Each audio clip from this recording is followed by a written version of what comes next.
Joining us now with reaction, Executive Vice President of the Trump Organization, Donald Trump Jr. How are you? Welcome back. Good to see you, man. Good to see you. Sick of winning yet? No. Okay, no. good. Me neither. You know, I'm not sick of winning, but I am sick of Congress, as I said in the last segment. I'm tired. You got the speed of your father, and then you got the speed of Congress. Yeah, it's here versus here. It's two very different paces, obviously. It's frustrating.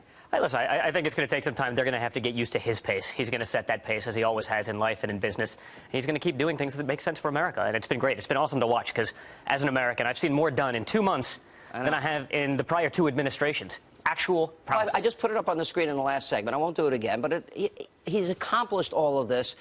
But now it's time to repeal and replace Obamacare. Now it's time legislatively to get his economic agenda through. Because we do have 95 million Americans out of the labor force, 50 million in poverty, 50 million on food stamps. That's what the election was about to me. 100%. Listen, it's time to do that, certainly. And by the way, me, if I were him, I would say, you know what, let's just wait, let it collapse. But he's not that kind of guy. He's not going to let all those people. You really would? You don't like that. You wouldn't. Maybe I would. But you know what? Yeah. He won't. I know he won't, because he made a promise. He's going to fix this for the hardworking men and women. And we can't bankrupt the middle class of this country to give them insurance in name only.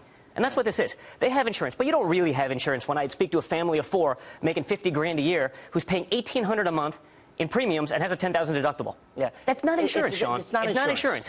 And so we have to get people something that's actually affordable. We got to stop all the people from dropping out of the exchanges. We have to be able to have real competition there. And we have to stop the premiums going up. I talked to Mark Meadows of the Freedom Caucus. They now are on board with health care. So as soon as they get the language written up, they should be able to vote on it. It should pass the House. Apparently, the Senate parliamentarian also approved the language, so there's not a reconciliation issue anymore. And you're right, that has to happen. There's a group, America First. They came out with this ad about Obamacare. Let me play the ad and get your reaction to it. Obamacare is a disaster. Premiums up, care down. Americans forced into plans we don't want and can't afford. And it's going to get worse. That's why Congressman Gary Palmer is taking on Nancy Pelosi, standing firm, opposing Obamacare. Congressman Palmer is taking on special interests and keeping his promise to the voters to repeal Obamacare. Call Congressman Palmer. Thank him for his courage and for standing with President Trump to repeal Obamacare now. Right, so this is sort of complimentary as a PAC that's supporting your father's agenda. Correct. I know Katie Walsh is a part of it. Katie Walsh, Brad Parscale, a bunch of the people that were basically part of the campaign have said, hey, this is what we're going to do to support the president's agenda. I'm not even involved. I'm going to be involved on this side because where I see it makes sense, where I see his promises and where they can be delivered and they need to be pushed over the finish line, I'll lend myself to it because it's important. I mean, these are the promises we made to the American people. We made this at the time when I was still part of the campaign. Now it's my father's agenda, and he's going to do that. And that's what makes sense. I mean, that's what this is all about. It's about putting people back to work. It's about making sure that Americans are taken care of before our adversaries abroad. It's funny, because early in the campaign, you were the first to say this to me, and I've known your father for a couple of decades, being in New York media, and you said, my dad's a blue-collar billionaire. Yeah. Oh, I got a lot of heat for that, but it is. I mean, you see that.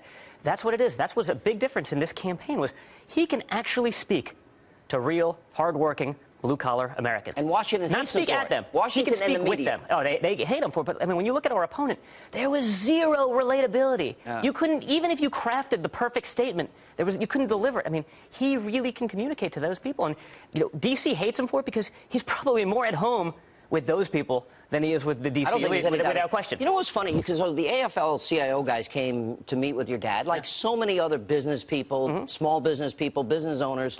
Anyway, some union guys.